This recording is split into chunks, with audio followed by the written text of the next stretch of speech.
আল্লাহ রাসূল বলেছেন, কাউকে যদি শান্তি দিবার চাও, সবচাইতে বড় দোয়া, এই পৃথিবীর সবচাইতে বড় দোয়া হচ্ছে আসসালামু আলাইকুম ওয়া রাহমাতুল্লাহ। সবচাইতে বড় দোয়া। আপনারা বলেন তো, কবরস্থানে যদি আপনারা যান, কবর ধারতে যান, কবরে সালাম দেওয়ার কথা আছে না নাই? আপনি যদি সালাম না দিয়ে দোয়া পড়েন, 3 বার সূরা ইখলাস পড়লেন, 1 বার সূরা ফাতিহা বললেন, আপনি আস্তাগফিরুল্লাহ বলে দোয়া করতেছেন, কিন্তু কবর সালাম দেননি। আল্লাহ রাসূল বলেছেন, তুমি যতই দোয়া পড়ো, সালাম না দিয়ে যদি দোয়া পড়ো, তোমার দোয়া আল্লাহ পর্যন্ত পৌঁছবে না। আগে সালাম দিয়ে তারপরে দোয়া করা লাগবে। আমার কথা কি বুঝতে পারলেন? তাহলে আগে কি? জেতা মানুষ হোক, মরা মানুষকে, সবাইকে, বাড়ির দরজার যা যেখানেই যাবেন, সবচাইতে বড় দোয়া। আপনি কারো বাড়ির দরজায় যাবেন, আসসালামু আলাইকুম ইয়া আহলাল বাইত। কবরের ধারে যাবেন, আসসালামু আলাইকুম ইয়া আহলাল কবর। জীবিত মানুষকে আসসালামু আলাইকুম, সবচাইতে বড় দোয়া। ওমর ফারুক আসতে লোকটার সামনে গিয়ে সালাম দিলেন, আসসালামু আলাইকুম ইয়া আব্দুল্লাহ। লোকটা সালামের উত্তর দেয় না। হযরত ওমর আবার সালাম দিলেন, আসসালামু আলাইকুম ইয়া আখি। লোকটা সালামের উত্তর দেয় না। কয়বার হলো? যে ওমর রাস্তাতে গেলে শয়তান যায় না 40 দিন, সেই ওমর অর্ধজাহানের খলিফা 2বার একটা লোকরে সালাম দিল রাতের বেলা, কিন্তু উত্তর দেয় না। ওমর ফারুক চিন্তা করতেছে, লোকটা হয়তো কানে কম শোনে, লোকটা হয়তো কানে কম শোনে। এই জন্য হাতের কাছে একটা আলো ছিল, ইশারা করে বলতেছে আসসালামু, কেবল কইছে আসসালাম। লোকটা, এই মিয়া, খালি বারবার সালাম দাও মিয়া, তুমি সালামের অর্থ বোঝো? ওই লোকটা হযরত ওমরকে বলতেছে, এই মিয়া, খালি বারবার সালাম দাও মিয়া, তুমি সালামের অর্থ বোঝো? আপনারা বলেন তো, হযরত ওমর সালামের অর্থ বোঝে?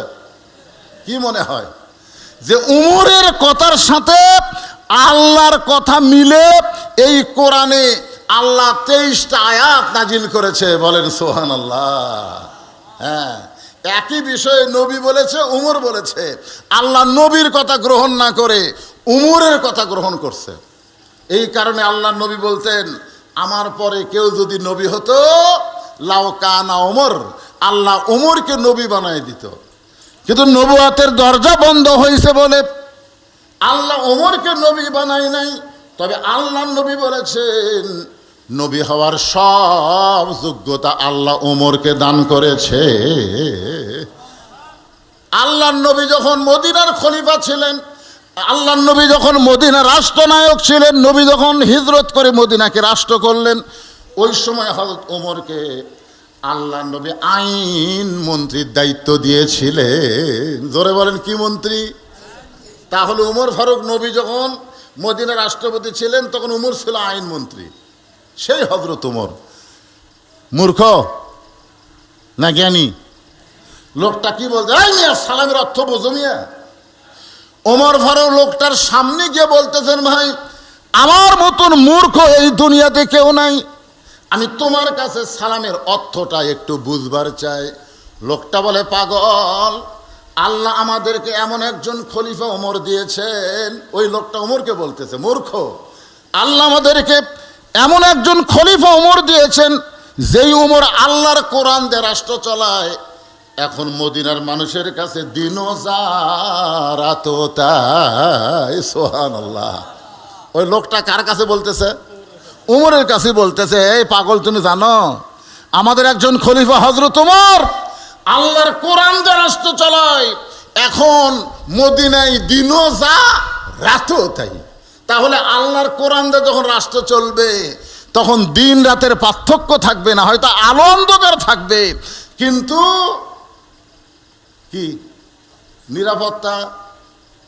ওয়াজ শেষ করে কোন রাস্তা দিয়ে বগুড়া যাব? একজন বলতে, হুজুর এই কাঠখড় এই দিক দিয়ে যান, কিন্তু 2-1 জায়গাতে একটু। তা আমি বললাম, কি ভাই, রাস্তা ভাঙ্গা? না, রাস্তা ভাঙ্গা নয় হুজুর, একটু।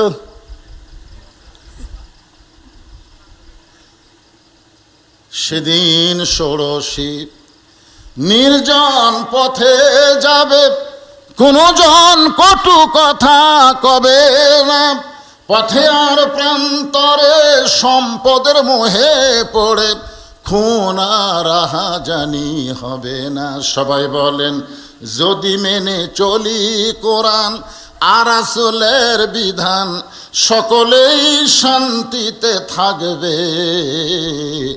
বাংলার আকাশে কলেমার পতাকা যেদিন দুলবে। ওমর ফারুক বলতে যে, ভাইজান কি বলবেন? লোকটা বলে, তাহলে শোন রে পাগল, আমার বাড়ি হলো অমুক এলাকায়, আমার গর্ভবতী বউকে নিয়ে আমি অমুক এলাকায় যাচ্ছিলাম, কিন্তু এই মাঝ রাস্তায় এসে আমার বউয়ের প্রসব ব্যথা বেড়ে গেছে। এই তাঁবু টাঙ্গাইয়া তাঁবুর মধ্যে আমার বউটারে রাইখা আমি একজন পুরুষ মানুষ স্বামী হয়ে কি করব? আমার বউটার কোনো কাজ আমি করতে পারতেছি না। ও প্রসব ব্যথায় তাঁবুর মধ্যে কান্নাকাটি করতেছে, আর বাহিরে আমি অস্থির হয়ে ঘুরতেছি, আর তুমি মিয়া খালি আমারে সালাম দাও। আমার বউটা প্রসব ব্যথায় তাঁবুর মধ্যে কাঁদতেছে, আর আমি বাহির অস্থির হয়ে ঘুরতেছি, আমি একজন পুরুষ মানুষ কি করব? আর তুমি খালি সমানে সালাম মারতেছ। সালামের অর্থ বোঝো? তুমি দোয়া করতেছো আল্লাহ রহমত বসিত হোক, আমার মধ্যে আগুন জ্বলতেছে, আর তুমি রহমতের দোয়া করতেছো। ওমর ফারুক লোকটাকে এক টানে বুকের মধ্যে নিয়ে কপালে একটা চুমা খেলেন। জোরে কান সুবহানাল্লাহ। চুমাতে বলতেছেন, ভাইজান আপনার কোনো টেনশন নাই, আমার বাড়িতে ভালো একটা ধাত্রী আছে, আমার বাড়িতে ভালো একটা ধাত্রী আছে, আমি খালি যাব, ওই ধাত্রীকে নিয়ে আবার চলে আসব, তোমার বইয়ের প্রসব ব্যথা লাঘব হয়ে যাবে। এই বলে হযরত ওমর মারছে দৌড়, এক দৌড়ে বাড়ির দরজা দিয়ে ডাক দিলেন, আব্দুল্লাহর মা। যেই ডাক দিছে আব্দুল্লাহর মা, সঙ্গে সঙ্গে ঘরের দরজা খুলে গেছে। জোরে কোন সুবহানাল্লাহ। ওমর ফারুক কয়, কে গো? আমি না হয় মদিনার খলিফার দায়িত্ব পায়া আমি রাতের ঘুমকে হারাম করে দিয়ে আল্লাহর ভয়ে মানুষের দুঃখ কষ্ট নিজের চোখে দেখতেছি, কিন্তু তোমাকে ডাক দেওয়া মাত্র তুমি দরজা খুললে, তুমি কি ঘুমাও না? বউ বলতেছে, স্বামী আপনি যেদিন থেকে রাতের অন্ধকারে চোরের মতন একা একা মানুষের দুঃখ কষ্ট দেখেন, আমি সেদিন থেকে না ঘুমায়া এই দরজায় দাঁড়ায়া দাঁড়ায়া আপনার নিরাপত্তার জন্য দোয়া করি। জোরে কোন সুবহানাল্লাহ। ওমর ফারুক বইয়ের কপালে চুমা দিয়ে বললেন, ভালো নেতা হবার গেলে ভালো বইয়ের দরকার। আজকে আমাদের বাংলাদেশে অধিকাংশ নেতা যারা জেলত গেছে, খুঁজলে দেখেন বইয়ের কারণে। খুঁজলে দেখেন, বউ তো যখন নেতা বড় হয় তখন আর নওগাঁ থাকবে, আমি এখন থাকবো ঢাকাত, নেতা আরো বড় হলে ঢাকাত থাকবো, আমি চলে যাব কানাডাত। এই বই বউ। শুধু নেতা না, আমরাও যদি ভালো হবার চাই, ভালো হবার গেলে প্রকৃত ভালো হতে গেলে আমাদের বউ ভালো হওয়া লাগবে। জোরে কোন কথা ঠিক কিনা? যারা বিয়ে করছেন আমি তাদেরকে বলতেছি, আপনি খোঁজলে দেখেন তো আপনার বইয়ের খবর কি। বউ যদি ভালো না হয়, আপনি মরদ মানুষ জান্নাতে যাবার পারবেন না। ছোট্ট একটা কথা বলি, শোনেন। দুপুরবেলা ফাতেমা এসে স্বামীর সামনে চোখের পানি বের করে কাঁদতেছে। আলী বলতেছে, ফাতেমা কান্দার কারণ? বলে, কান্দার কারণ হলো আপনার সন্তান হাসান হোসাইন না খেয়ে ঘুমাইছে, চেতন পাইলেই খাবার চাবে। গোটা ঘর তন্ন তন্ন করে খুঁজলাম, কিছুই খাবার নাই, আপনার পকেটের মধ্যেও কোনো টাকা পয়সা নাই। এখন বাচ্চা দুইটা চেতন পায়, আপনার কাছে তো কিছুই বলবে না, যা বলবে মায়ের কাছে। হযরত আলী বলতেছে, তাহলে কি করা যায়? ফাতেমা মুচকে হাসতে বললেন, কোনো চিন্তা নাই, আপনাকে একটু কষ্ট করা লাগবে, একটু কষ্ট যদি করতে পারেন তাহলে কোনো চিন্তার কারণ নাই। আলী বললেন, ফাতেমা যে কোনো কষ্ট করতে বললে আমি করব, বলো কি কষ্ট করা লাগবে। সঙ্গে সঙ্গে ফাতেমা তার ব্যবহৃত একটা ওন্না হযরত আলীর হাতে দিয়ে বললেন, এই ওন্নাটা বিক্রি করে যেই টাকা হবে সেই টাকা দিয়ে হাসান হোসেনের জন্য খাবার নিয়ে আসবেন। সঙ্গে সঙ্গে হযরত আলী ফাতেমার ওন্নাটা জামার পকেটের মধ্যে ঢুকে চিন্তা করলেন, আমার বইয়ের এই ওন্না বিক্রি করে হাসান হোসেনের জন্য খাবার নিয়ে আসব। অভাব হলে মানুষের অনেক সময় হুঁশ বুদ্ধি কমে যায়। হযরত আলী ফাতেমার ওন্নাটা নিয়ে বাজারের মধ্যে ঘুরতেছে। হঠাৎ বিবেক বলতেছে, আলী রে, ওন্না বের করে যদি বিক্রি করবার চাও, আর খরিদ্দার যদি জিজ্ঞাসা করে ওন্নাটা কার, তুমি যদি বলো আমার বইয়ের ওন্না, তাহলে খরিদ্দার মনে মনে চিন্তা করবে পুরুষ মানুষ যখন দুর্বল হয়ে যায় তখন বইয়ের জিনিস বেচা খায়। পুরুষ মানুষ দুর্বল হলে কার জিনিস বেচে? কথা কয় না। সবল স্বামী বইয়ের জিনিস কোনোদিনও বেচবে না। হযরত আলী কি দুর্বল না সবল? কথা কয় না রে। আল আলী আসাদুল্লাহিল গালিব, আলী হচ্ছে ইসলাম গালিব করার ব্যাপারে আল্লাহর সিংহ। ধরে কারণ সুবহানাল্লাহ। সবচাইতে সবল পুরুষ, শক্তিশালী পুরুষ, বীর পুরুষ হচ্ছেন হযরত আলী। অন্যটা পকেটের মধ্যে নিয়ে চিন্তা করতেছে আমি কি করব। এমন সময় এক খরিদ্দার এসে সালাম দেয়, বলে আলী ভাই, আমার মনে হয় আপনি কিছু বিক্রি করবেন। আলী চিন্তায় পড়ে গেল, অন্য আছে পকেটের মধ্যে, আর খরিদ্দার বলতেছে আপনি মনে হয় কিছু বিক্রি করবেন। লক্ষ্য করে তাকে খরিদ্দার একটা ব্যাগ বের করে হযরত আলীর সামনে ধরলো। আলী পকেট থেকে অন্যটা ব্যাগের মধ্যে দিয়ে দিলেন। ওই খরিদ্দার একটা বার অন্যার দিকে তাকালো না, বরং ব্যাগের মাথা ধরে হযরত আলীর হাতে 6টা দিরহাম দিয়া ওই খরিদ্দার কোথায় যেন চলে গেছে। হযরত আলী 6টা দিরহাম নিয়ে এক দৌড়ে খাবারের দোকানে গেলেন। দোকানদার ভাই, এই 6টা দিরহামের যেই খাবারটুকু হয় তাড়াতাড়ি টোপলা করে দাও, আমার হাসান হোসাইন না খাইয়া ঘুম পাড়তেছে, ঘুম থেকে চেতন পালি খাবার বায়না করবে। দোকানদার 6টা দিরহামের টোপলা করে যখন হযরত আলীর হাতে দিবার চায়, এমন সময় এক ফকির এসে লাকাদ খলাকনাল ইনসানা ফি আহসানি তাকবীম, একটু মনোযোগ দিয়ে শুনবেন, মানুষকে আল্লাহ সর্বোত্তম আকৃতি দিয়ে সৃষ্টি করেছে কেন? ফকির এসে সাইল করতেছে, আলী আজ কয়েকদিন হলো আমার বাড়িতে কোনো খাবার নাই, যদি পারো আল্লাহর হস্তে একটু আমাকে সাহায্য করো। হযরত আলী চিন্তায় পড়ে গেলেন, অন্য বিক্রি করার 6টা দিরহাম দিয়ে খাবার টোপলা নিব, এমন সময় ফকির আসলে আমি কি করব? ফকিরকে তাড়ায় দিব। এমন সময় আল্লাহর কোরআন বলতেছেন, আম্মা সাইলা ফালা তানহার, আলী রে, ফকিরের সঙ্গে খারাপ ব্যবহার করো না। আপনারা বলেন তো, হযরত আলীর কাছে আল্লাহর কোরআন বড় না সন্তান বড়? জোরে বলেন। আপনাদের কাছে কোরআন বড়?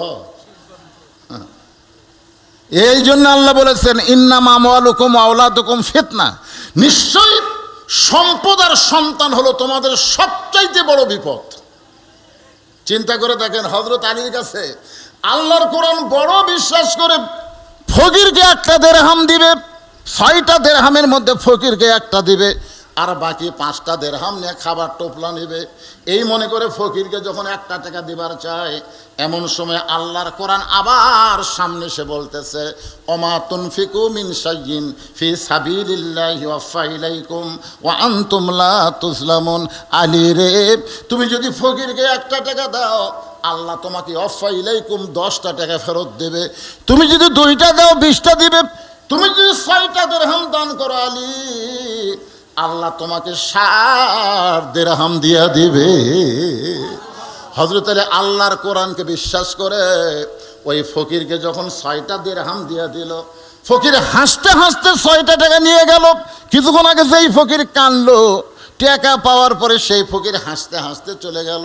দোকানদার বলে, আলী ভাই, তাহলে এই যে খাবার টোপলা করলাম, এই টোপলার কি খবর?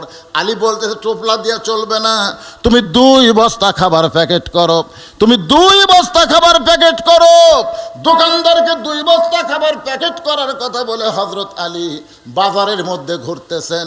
হঠাৎ রাস্তা দিয়ে এক ব্যক্তি উট নিয়ে আসতেছে। আলীকে দেখেই বলতেছে, ওগো আল্লাহর নবীর শিক্ষামন্ত্রী। জোরে কান সুবহানাল্লাহ। নবী যখন মদিনার প্রেসিডেন্ট ছিলেন, ওই সময় হযরত আলী হলেন শিক্ষামন্ত্রী। জোরে কান কি মন্ত্রী? ওয়াজাতা বাজারের মধ্যে ঘুরতেছেন, এই উটটা কিনবেন নাকি?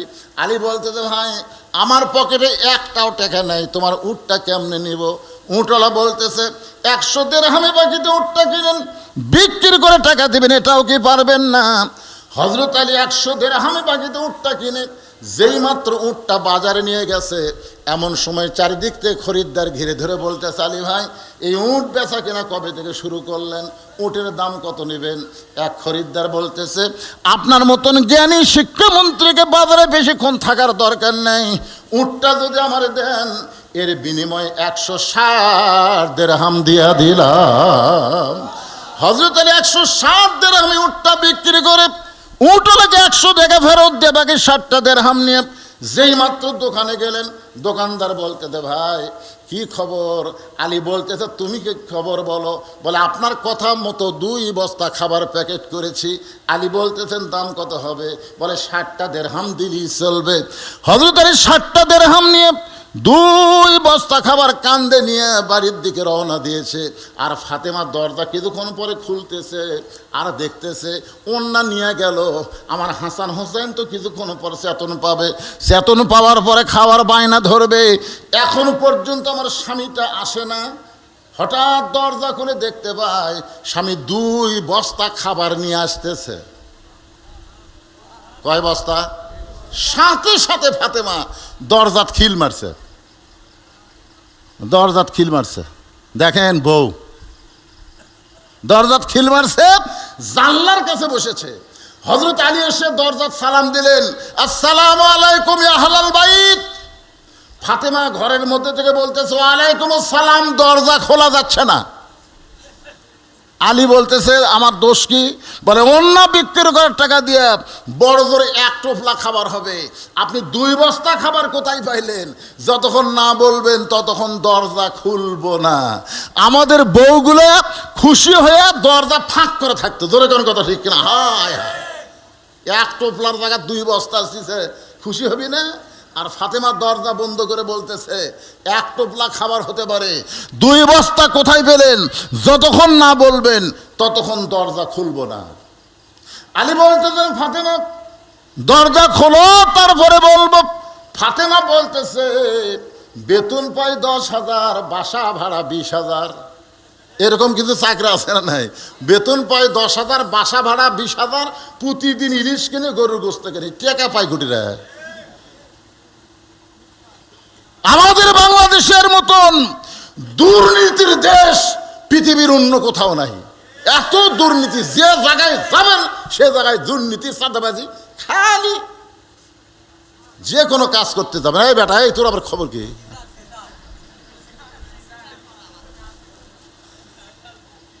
একটু মনোযোগ দিয়ে খেয়াল করবেন। আলী বলতেছেন, ফাতেমা দরজা খোলো। দরজা খুললেই বলবো। ফাতেমা বলতেছেন, আগে বলেন তারপরে খুলবো। হালাল না হারাম জানা লাগবে না? অন্য বিক্রি করার টাকা দিয়ে আপনি 2 বস্তা কেমনি ফেলেন? আগে বলেন তারপরে দরজা খুলবো। আলী বলতেছে, আগে খোলো তারপরে বলবো। ফাতেমা বলতেছেন, আগে বলেন তারপরে দরজা খুলবো। 10 বার হচ্ছে, 10 বার বলা। শেষ পর্যন্ত আল্লাহর কোরআন আলীর কাছে এসে বলতেছে, আর রেজালু কাওয়ামুনা আলান নিসা, পুরুষ থাকবে উপরে, নারী থাকবে নিচে। আলী, যতক্ষণ ফাতেমা দরজা না খুলবে ততক্ষণ তুমি বলবা না। আর রেজালু কাওয়ামুনা আলান নিসা, পুরুষ কোথায় থাকবে, উপরে না নিচে? বর্তমানে বাংলাদেশে পুরুষ আবার কয় নিচে।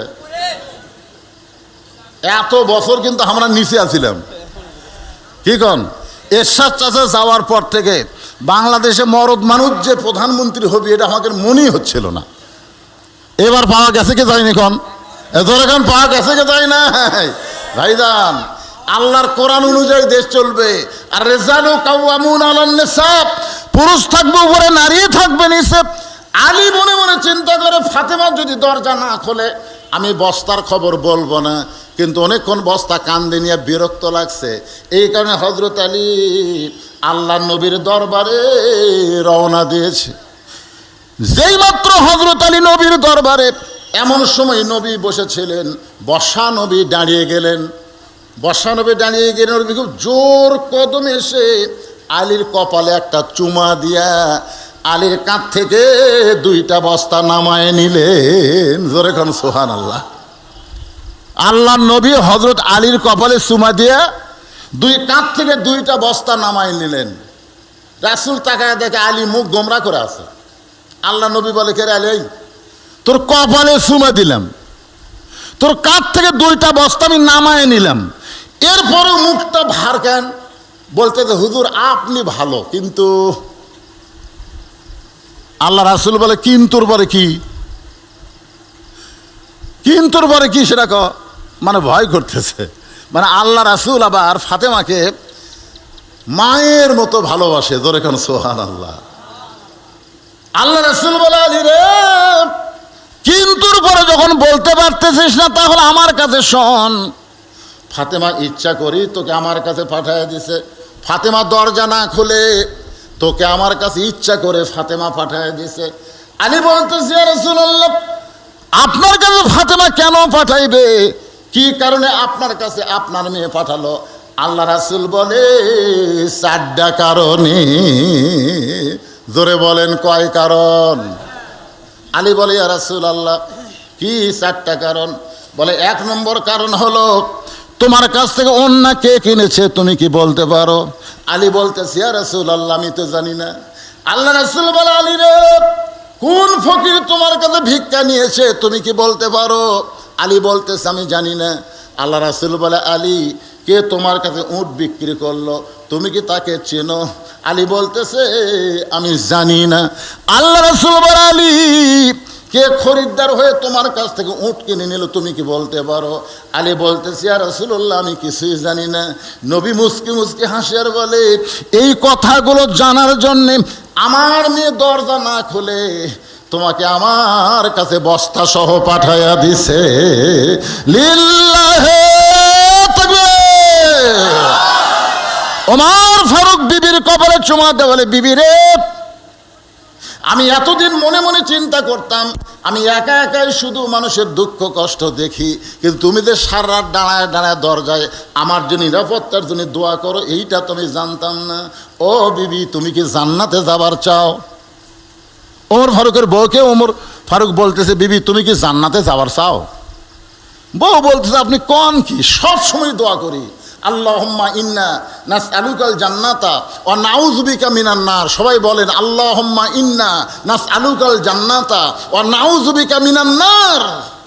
ওমর ফারুক বললেন বিবি খালি দোয়া দিয়ে জান্নাতে যাওয়া যাবে না। আমরা মেয়েরা কিন্তু বহু দোয়া পড়তেছে। আমার বউ কয় এই দোয়া পড়লে এত হাজার, এটা কি হাজার কি দরুদ বহু কিছু। এরকম মেয়েরা কিন্তু দোয়া পড়ার হাতের। কিন্তু উমর ফারুক বললেন বিবি খালি দোয়া দিয়ে জান্নাতে যাওয়া যাবে না, জান্নাতে যাইতে গেলে দাওয়া লাগবে, দাওয়া। আপনারা বলেন তো দোয়া আর দাওয়া এর মধ্যে? এটা আমার জীবনে একটা বাস্তব ঘটনা ঘটছে। আমার ড্রাইভার আমাকে গাড়ির থেকে নেমে বলতেছে গাড়ি গ্যারেজ করতেছি আপনি বাসায় যান। আমি গেট খোলা মাত্র আমার গেটের সাইডে একটা আমের গাছ আছে, আমের গাছের তলে 4টা কুত্তা ঘুম পাড়তেছিল। তো গেটে অনেকদিন হলো আলকাতার দেওয়া হয়নি, তো গেটে ক্যাঁকু শব্দ আছে বুঝলেন। এ ক্যাঁকু শব্দতে 4 কুত্তায় চেতন পাচ্ছে। ওরা চেতন উপায়ে গভীর রাত্রে আমাকে ধরলো, খাও খাও করে আমাকে ধরলো। আমি দোয়া ইউজ পড়ি কিন্তু কুত্তা লড়ে না। আমার আয়াতুল কুরসি পড়ি কুত্তা সরে না। এক কুত্তা এসে মনে আমার জুব্বা থেকে কামড় বসাবেই। আমি তখন কোরআনের একেবারে লাস্ট টার্গেট, যার উপর আর কোনো অস্ত্র নাই। ইন্নাহুম ইয়াকিদুনা কাইদাও ওয়া আকিদু কাইদা, এইটা যেই কষি এক কুত্তা এসে মারলো কামড়। আমি কইলাম আল্লাহ এত দোয়া দরুদ কালাম তাও তো কুত্তা লড়লো না। আল্লাহ আমার ইমানকের মধ্যে একটা বুদ্ধি জাগরক যে করে দে, বুঝলো সে তোর মুখত খালি দোয়া আছে, তোর হাতত লাঠি নাই। দোয়ার সাথে লাঠি থাকলে একটা কুত্তার পাছাত বাড়ি মারলে বাকি 3টা এমনি দৌড় মারতে। ধরে কোন কথা ঠিক না? বাংলার মুসলমান খালি দোয়া দিয়ে বাংলাদেশ ভালো করতে পারবেন না, দোয়ার সাথে দাওয়াও লাগবে। ধরে কোন কথা ঠিক? দোয়ার সাথে দাওয়া লাগবে। ওমর ফারুকের বিবিকে বললেন বিবি শুধু দোয়া দিয়ে জান্নাতে যাইতে পারবে না, দাওয়া লাগবে। বউটা বলে কি দাওয়া? বলে একটা গর্ভবতী নারী প্রসব ব্যথায় তাঁবুর মধ্যে কান্নাকাটি করতেছে, তার স্বামী বাহিরে অস্থির হয়ে ঘুরতেছে। আমি ভালো ধাত্রীর কথা বলে বাড়িতে আইছি, তোমাকে আমি ভালো ধাত্রী বলে নিয়ে যাব সেইখানে। কি কি লাগবে সব কিছু রেডি করো। একটা মেয়ের বাচ্চা প্রসব করাতে যা যা লাগবে সবগুলো নিয়ে আমার সঙ্গে রওনা দাও। ওমর ফারুকের বিবি সবগুলো নিয়ে স্বামীর সঙ্গে রওনা দিলেন। তাঁবুর অপর পিঠ দিয়া ওমর ফারুকের বউকে তাঁবুর মধ্যে ঢুকাই দিয়া ওমর ফারুক লোকটার কাছে এসে মাথায় হাত দিয়ে বলতেছে, ভাই কোনো চিন্তা করবেন না, ভালো ধাত্রী তাঁবুর মধ্যে ঢুকাই দিছি, আপনার কোনো টেনশন নেই, কোনো চিন্তা করবেন না। কিছুক্ষণ পরে ওমর ফারুকের বউ বলতেছে, ইয়া আমির আল মুমিনিন, আপনার বন্ধুকে খবর দেন, আপনার বন্ধুর বউ বাচ্চা সুস্থ আছে। সুবহানাল্লাহ বলেন। কি বলছে? ইয়া আমির আল মুমিনিন, আপনার বন্ধুকে খবর দেন, আপনার বন্ধুর বিবি বাচ্চা দুটোই সুস্থ আছে। ওমর ফারুক খবর দিবার যায় দেখে লোকটাই নাই। কে রে? নিচের দিকে তাকে তাকে পায়ের কাছে পোড়া খালি কাঁপতিছে। ওমর ফারুক বললেন, ভাই আপনি আমার পায়ের কাছে কাঁপেন কেন? বলে, তাঁবুর মধ্যে আপনার কি বললো ইয়া আমির আল মুমিনিন? আপনি সেই ওমর যে ওমর রাস্তা দিয়ে গেলে শয়তান 40 দিন যায় না? আপনি আমার 3-3 সালাম দিলেন, আমি সালামের উত্তর দিলাম না, আপনার সঙ্গে বেয়াদবি করলাম, আপনি সেই ওমর? ওমর ফারুক বললেন, আত্তাকুল্লাহ হাক্কা তুকাতিহি, আল্লাহর কোরআন দিয়ে যখন রাষ্ট্র চলে, আল্লাহর ভয় যখন কলিজার মধ্যে থাকে, তখন মানুষ অন্য কোনো দিকে খেয়াল করে না, তার দায়িত্ব পালনের দিকে খেয়াল করে। জোরে কোন কথা ঠিক কিনা? হ্যাঁ ভাইজান, সুন্দর মানুষ। আল্লাহ 4টা শপথ করলেন, 4টা শপথ করলেন। 3-এর শপথ, জাইতুনের শপথ, সিনাই পর্বতের শপথ, মক্কা নগরীর শপথ। 4টা শপথ করে আল্লাহ বললেন, লাকাদ খলাকনাল ইনসানা ফি আহসানি তাকবীম। অতীব সুন্দর করে আল্লাহ মানুষকে তৈরি করেছেন। কেন সুন্দর করে তৈরি করলেন এ কথাগুলো আমি আপনাদের সামনে বলতে চাই। কিন্তু যে 4টা কারণে ফাতেমা দরজা না খুলে আলীকে নবীর কাছে পাঠায় দিছে, এই 4টা কারণ আলী শুনবে। কি কারণে পাঠাইছে? কারণগুলো তো বুঝলেনি, শোনেন নাই আপনারা? 1 নম্বর কারণ হলো, অন্যা কে কিনছে? চিনো? কয় না। কে তোমার কাছে ভিক্ষা নিছে? জানো? কয় না। কে উট বিক্রি করলো? জানো? কয় না। কে কিনলো? কয় তাও তো জানি না। তুমি জানবার চাও? আলী কয় হুজুর জানবার চাই। তাহলে বসো। তো হযরত আলী যদি জানার জন্য বসে থাকে, আপনারা কি শোনার জন্য বসে থাকবেন না? কারা কারা শুনবেন? আল্লাহকে একটু হাত দেখেন তো দেখি। কে কে হাত তোলেন আর দেখেন তো। লিল্লাহে তাকবীর, হাত নামান। এই যে আমার ভাইও বলছে, মেহরালিও বলে গেছে, খালি শুধুমাত্র 10টা মিনিট, 10 মিনিটের উপর 11 মিনিটও না। এই মাদ্রাসা ঋণের মধ্যে আছে। এই মাদ্রাসাকে আপনারা অত্যন্ত ভালোবাসেন। এই মাদ্রাসায় বর্তমানে ছাত্র কত আছে ভাই? হ্যাঁ, 130 জন ছাত্র আছে। আপনি 200 বলেন? আচ্ছা আচ্ছা, ঠিক আছে। 130টা কোরআন শরীফ এই মাদ্রাসাতে আপনাকে দান করা লাগবে। একটা কোরআন শরীফ মাত্র 500 টাকা। গতবার আপনারাও দিচ্ছেন, এবারও দিবেন। পৃথিবীর শ্রেষ্ঠ দান, নবীর মাদ্রাসায় একটা কোরআন, কম পক্ষে নগদ একটা কোরআন শরীফ বাবদ 500 করে টাকা দিবেন। এই বাচ্চা, এই কি? না না না, ওরা মাদ্রাসার ছাত্র মনে হয়, সব পাগড়ি আলাদা। দেখি কোন মাদ্রাসা? তেরা লাভ দিয়ে উঠতেছে।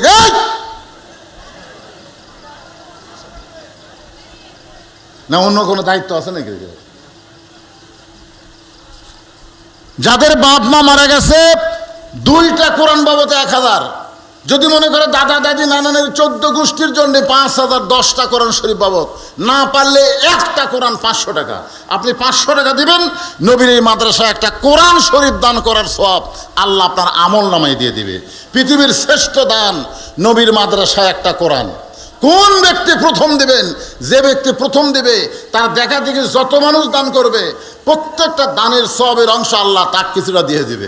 এই জন্য আসেন, এটা নগদ, কিন্তু এটা বাকি হবে না। কোরআন শরীফ নগদ দান।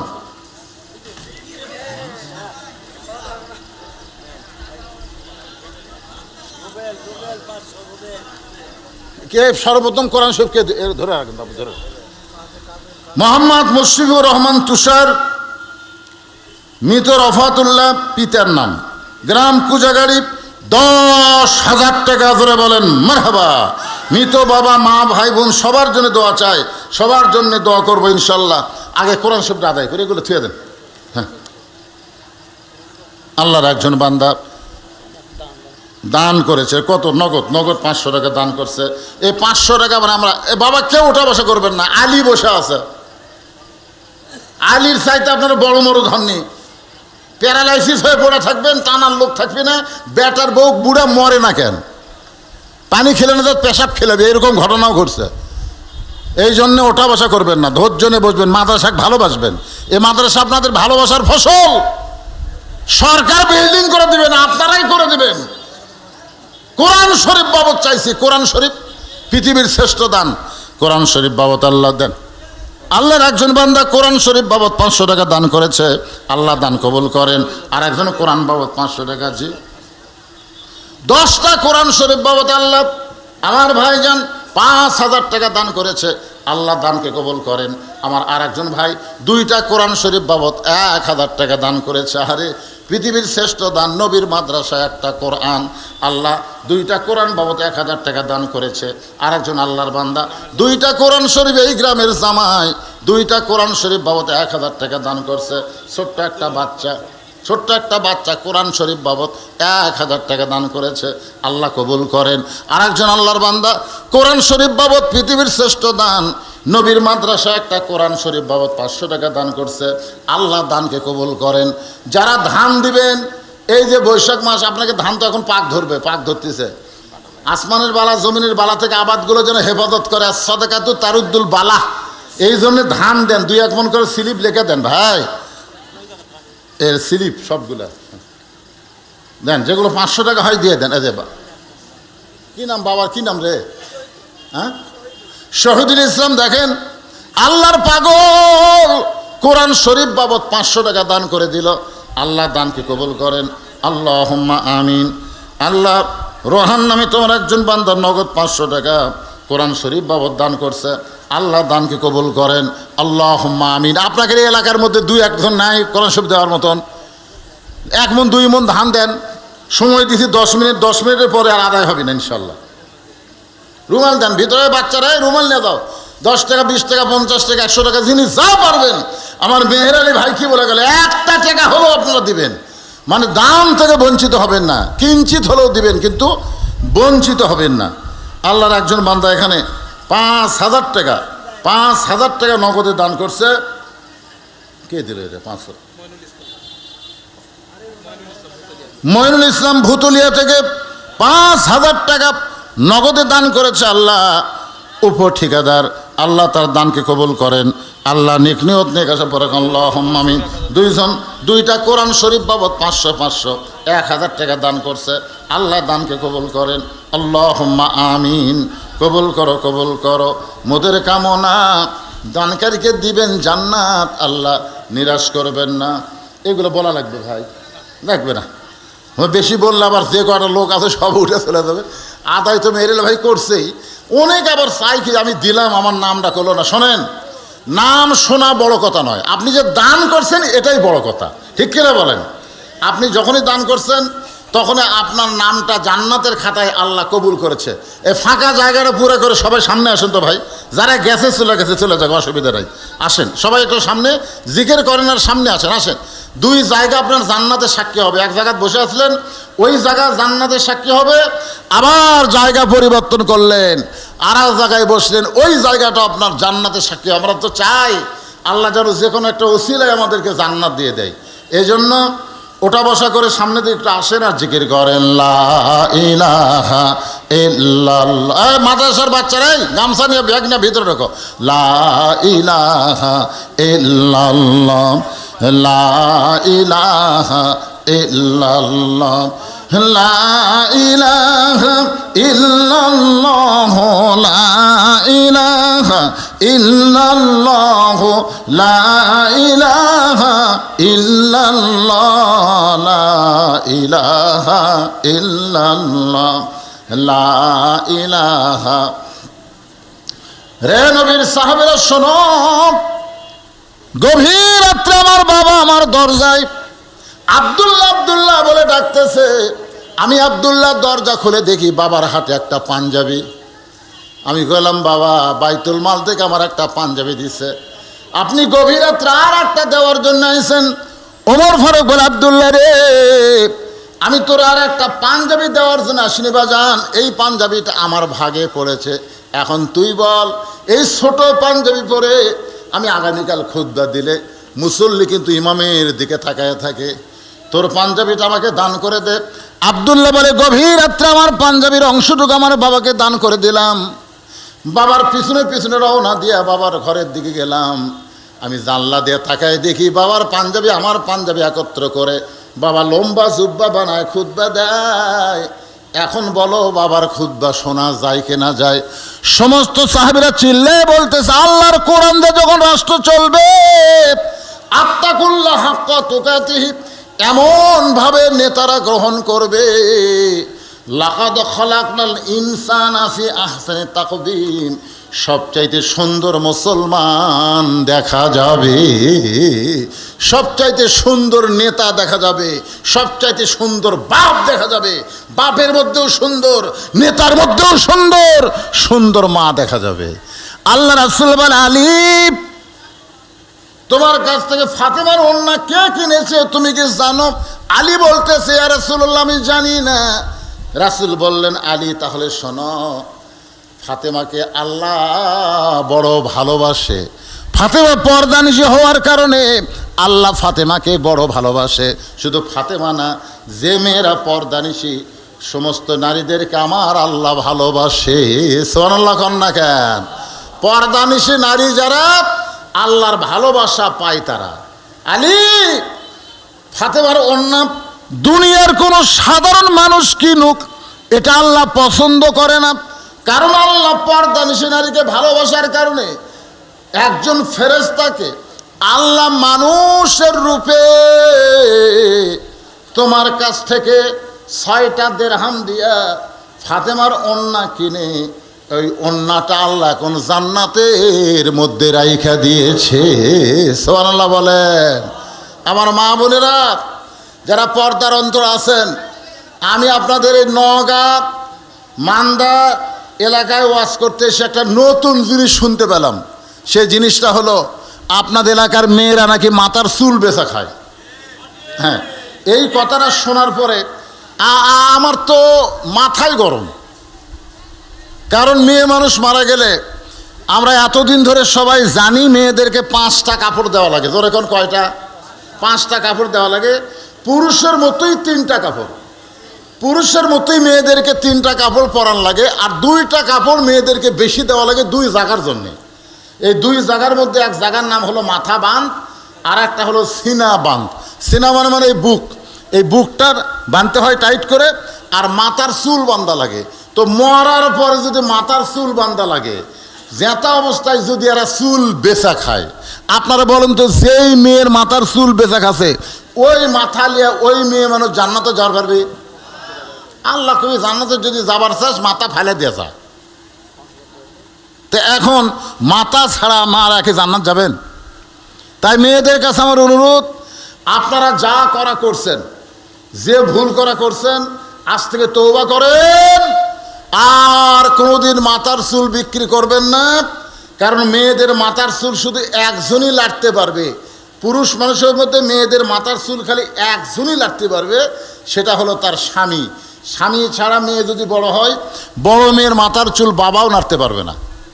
মেয়ে যদি বড় হয়ে যায়, বড় মেয়ের মাথার চুল বাবাও নাড়তে পারবে না, আবার বড় বোন ভাইও নাড়তে পারবে না, ভাই যুবক যদি হয়ে যায়। শুধুমাত্র স্বামী হুন্না লিবাসুল্লাকুম ও আনতুম লিবাসুল্লাহুন্না, এ আয়াতকে পুঁজি করে স্বামী তার স্ত্রীর মাথার চুল নাড়া চেড়া ইচ্ছা করে যা খুশি করতে পারে। কিন্তু যারা চুল কিনতেছে, ওরা তো এমনি এমনি কিনতেছে না, এরা নাড়া চেড়াই তো ওজনত দিচ্ছে। জোরে কোন কথা ঠিক কিনা? তাহলে আপনার বইয়ের মাথার চুল অন্য একজন পরপুরুষ নাড়া চেড়া কিনে নিয়ে যাচ্ছে, আর আপনি স্বামী জান্নাতত যাবেন, আর কি মারতেছেন? কি হাওয়া গন্ধম খাচ্ছে, আদম কিন্তু খায় নাই। ওই মাথার চুল বিক্রি করা হয়, তা আপনার কোনোদিন কিছু খাওয়া আছে? এই কারণেই কিন্তু 2 জনকে জান্নাতে বের করে দিয়েছে। গন্ধম গাছের কাছে কি আদম গেছিল? এই গেছিল? কোন মৌলানা প্রমাণ করতে পারবে গন্ধম গাছের কাছে হাওয়া গেছে, গন্ধম খাসে? শয়তানের ওয়াসওয়াসায় আদম আলাইহিস সালামকে শরবত করে খাওয়াছে। যখন আদম জানবার পাশে যে শরবতের মধ্যে গন্ধ আছে, তখন আদম আলাইহিস সালাম খায়নি রে, এই ডান হাতখানা মুখের মধ্যে ঢুকে দিয়ে রক্ত বমি করছে। তারপরেও আল্লাহ জান্নাত থেকে বার করে দিচ্ছে। এই মেয়ে মানুষ কিন্তু জাহান্নামত লিয়া দেওয়ার জম। আপনার প্যারাশুট কিনে দেন, জুই তেল কিনে দেন, মাথার চুল শক্ত হবি, ওই মুড়া চিরুনি দিয়ে সবখানে পট পট করে ছিঁড়বি। টাকার লোভ যদি একবার পায় 10,000 টাকা কেজি, কি মনে করতেছেন? 12,000 টাকা কেজি মাথার চুল। আমার মায়েদের কাছে বলতেছি, মা, আল্লাহ পর্দানশী নারীকে অত্যন্ত ভালোবাসে। রাসূল বলে, আলী, ওই ফেরেশতা ফাতেমার ওন্নাটা জান্নাতের মধ্যে রাইখা দিয়েছে। তুমি যখন 6টা দিরহাম নিয়ে খাবার কিনতে গেলা, তুমি যখন 6টা দিরহাম নিয়ে হাসান হোসেনের জন্য খাবার এক টোপলা কিনবার গেলা, তখন আল্লাহ ডাকতে বলে, ও ফেরেশতা, যে ফেরেশতা ওন্না নিয়ে জান্নাতের মধ্যে রাখছে, ওই ফেরেশতাকে আল্লাহ বলতেছে, আবার ফকির হয়ে আলীর কাছে যা, আবার ফকির হয়ে আলীর কাছে যা, ওই 6টা দিরহাম আমি আল্লাহর বড় দরকার। ফেরেশতা বলতেছে, আল্লাহ, অন্যর বিনিময়ে আপনি 6টা দিরহাম দিলেন, আর 6টা দিরহাম নিয়ে খাবার নিচ্ছে, আর এই সময় আবার ওই 6টা দিরহাম আপনারই দরকার। আল্লাহ বলতেছে, কালা ইন্নী আ'লামু মা লা তা'লামুন, আমি আল্লাহ যা জানি তোরা তা জানিস না, অত পেঁচাল পারিস কে, যা। ফেরেশতার মন খুবই খারাপ।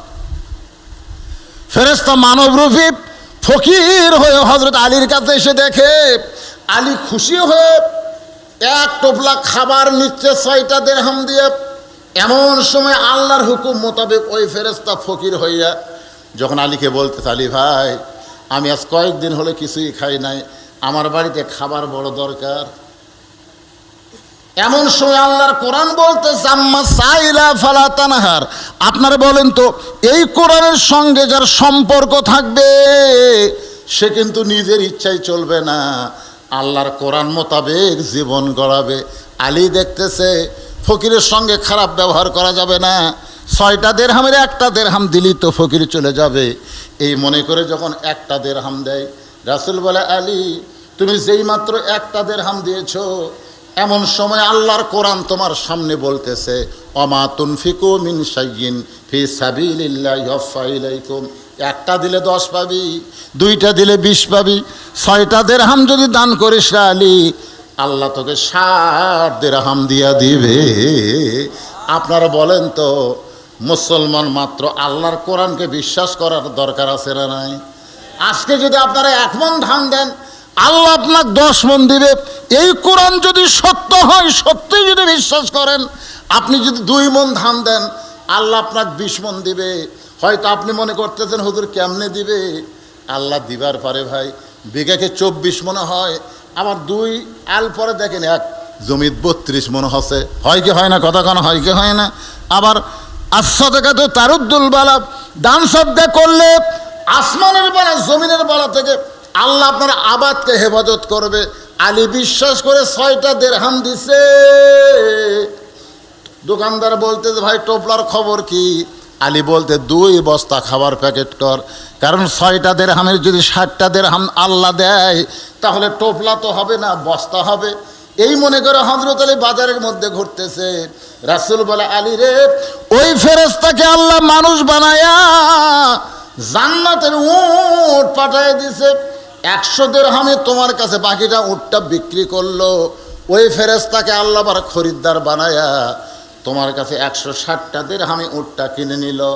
100 দিরহাম ফেরত দিলা, আর 6টা দিরহাম দান করার কারণে আল্লাহ দুনিয়াতেই তোমাকে 60 দিরহাম দিয়া দিল। সুবহানাল্লাহ কবেন না, সুবহানাল্লাহ কবেন না। মানে বিশ্বাসে মিলাই বস্তু, বিশ্বাসে মিলাই বস্তু, তর্কে বহুদূর। আপনার তর্ক করলে তো হবে না, বিশ্বাস করালে ভাইজান। এক লোক আমাকে বলতেছে, হুজুর আমার জমির ধারের জমির এক লোক 2 মণ ধান দিছে, তো তাহলে গজব ওর জমির যদি না আসে, তাহলে আর ধারের তো আমারটাও কি ভিন্ন করে আসবে? ঝড় হলে ওরটাও যাবে, আমারটাও যাবে, পাথর শিলা পড়লে ওরটাও ঝুরবি, আমারটাও ঝুরবি। আমি বললাম, ভাই, ওই দান করার কারণে ওর ধানও শিলা বৃষ্টি হলো না, ওর ধানও ঝুললো না, তোরও ঝুললো না, তাহলে তো আমার লাভই হলো। হ্যাঁ দান করা লাগলো না। পাগলা তো দান করা লাগলো না, কিন্তু একটা কাম হলো। বলে সেটা কি কাম? আমি বুঝাচ্ছি যে এক লোক ওয়াজ শুনতেছে, বক্তা বলতেছে আস-সাদাকাতু তারুদ্দুল বালা ওয়া তাজিদু ফিল উমর। সুবহানাল্লাহ বলেন, নবীর হাদিস। আল্লাহ রাসূল বলেছেন দান সদকা করলে বালা মুসিবত দূর হয়ে যায়, আল্লাহ হায়াত বাড়ায় দেয়। ওর বউ প্যারালাইসিস হয়ে পড়ে আছে 2 বছর, বউ চিকিৎসা করছে, বউ ভালো হয় না।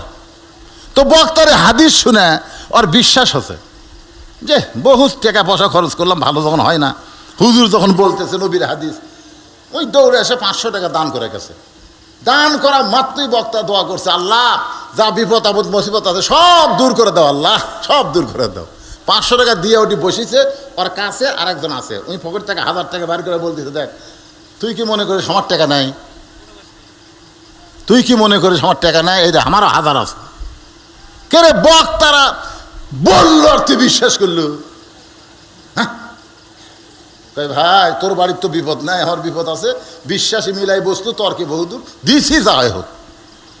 ওই টাকা পড়তে বার করে পকেট থেকে দেখ, আমি এত পাগলা লই দেবো না।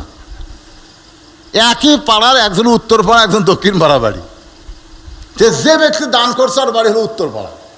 ওই জানে তোর বউ তো প্যারালাইসিস, তো বাড়ির যা ডাকতেছে ওর মেয়েকে, মা রহিমা মা দরজা খুলে দাও।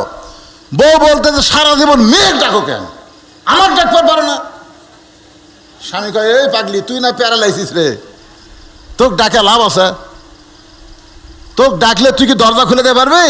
এই জন্য তোর মেয়েকে ডাকতেছি। তো বলতেছে দেখো আজকে আমি দরজা খুলে দিই। বউ যেই দরজা খুলছে তকবীর মারছে, আল্লাহু আকবার। কেন, কি খবর? কয় তুমি তো ওয়াজ শুনবার গেছো, আমি ঘুমাচ্ছি, ঘুমের মধ্যে স্বপ্নে দেখে আমি হাঁটতেছি, ঘুমের মধ্যে স্বপ্নে আমি হাঁটতেছি, তা আমার তো পাও প্যারালাইসিস, হাঁটতে তো পারবোই না। হঠাৎ ঘুম ভেঙে গেল, দেখি পাও কেন আমার শিরশির করে। আস্তে আস্তে পাও খাটের তলে নামালাম, আস্তে আস্তে খাড়া হলাম, দেখি পায়ে বল পাই। কি বলে যে উজু করে এসে আমি আল্লাহর শুকরিয়া তার নামাজ পড়তেছি, আল্লাহ ঘুমের মধ্যে আমার পাও তুমি কিভাবে ভালো করে দিলে। স্বামী কয়, পাগলি রে, আস-সাদাকাতু তারুদ্দুল বালা, দান সদকা করলে ভালো মতো দূর হয়ে যায়। হাদিস 70-এ, হাদিস 70-এ ওই 1 লাখ তাকবীর দেওয়া শুরু করছে। সুবহানাল্লাহ কোন। আর যেই বেটা টাকা দেখাছে আমারও আছে রে, আমি দেই না, আমি পাগলা লই। ওই বাড়ির যে জানলা তোর বউক ডাকতেছে, শেফালি, শেফালি বলতে তোর মাওক ডাক দে, তোর মাওক ডাক দে। শেফালি মানে খুব খেপে গেছে, ওই মাওক যা ডাকতেছে, মা বউক ডাকলো, বউকে আমার যে রাখ, দরজা খুলে দে। মা দরজা খুলে, এই শয়তান, খালি খালি ওয়াজ শুনিস, খালি খালি ওয়াজ শুনিস, খালি বস্তার কোনো দাম আছে, খালি ব্যাগের কোনো দাম আছে, খালি ওয়াজ শোনা কোনো লাভ আছে? এই ওয়াজ শুনবার গেছি, তোর বউ পেশাব করবে যে টাইসালা গোসলখানা চিট পাতা হয়ে পড়েছে, ও মারে বাবার কাছে চিল্লা উঠছে, তোর বাপ আর আমি শান করে খাটত শুয়ে থুয়াচ্ছি রে শয়তান।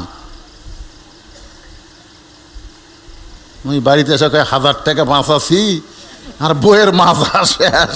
পরের দিন প্রোগ্রাম মোহাম্মদ শহীদ যে মেডিকেল কলেজে গেছে, কয় ইটি হবি না, পঙ্গুর যাওয়া লাগবে ঢাকাত।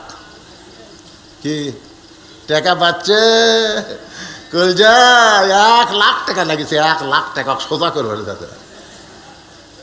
বিশ্বাসে মিলাই বস্তু তর্কে বহুদূর।